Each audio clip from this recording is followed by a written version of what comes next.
Well, hello, ladies and gentlemen. Welcome back. Mr. Yurko here. I'm going to do a quick demonstration on how to make this ring.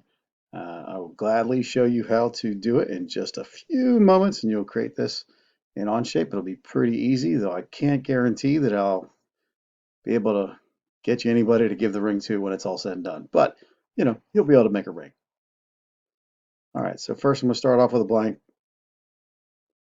uh, blank part studio. So let me delete my old ones here.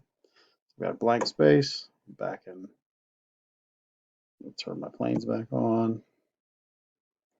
So here we are in 3D space, and this is what your window is going to look like when you open it up. And we're going to start a new sketch. We're going to add it to the front plane.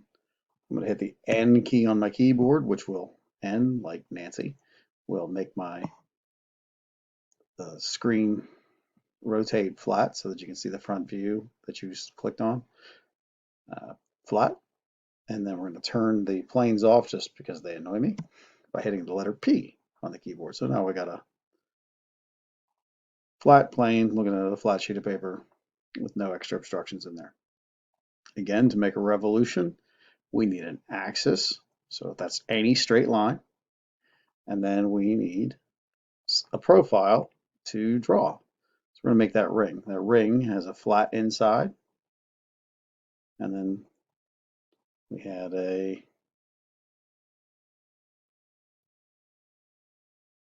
edge of the ring. I'm going to make those line up with each other. And then we're going to use the spline tool to give that curve. Or you know what? Let's use the arc tool.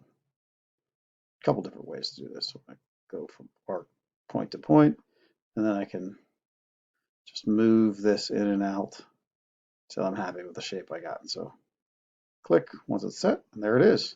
So there's your profile. Could have also done that with the spline tool by drawing the same arc. Matter of fact, let's make two rings. Click, click, line those up, and then we'll grab the spline tool.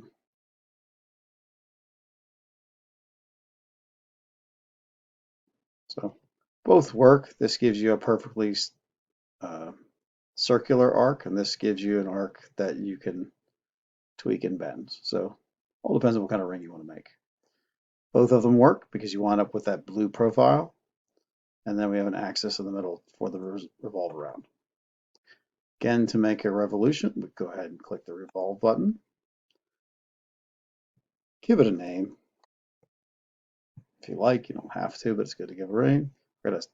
Asks us to create a new solid. We're going to faces that are going to be faces and regions to extrude. So we have to go select those. I'm going to select them both.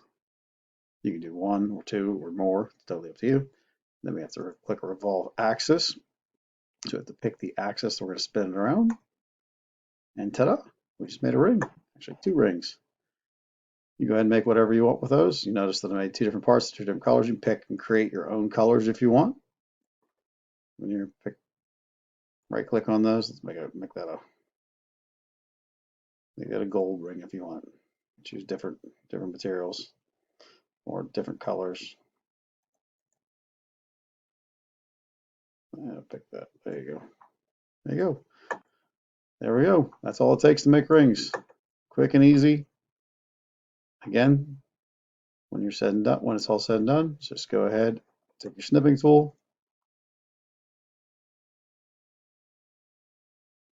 Make sure you grab your name and your sketch.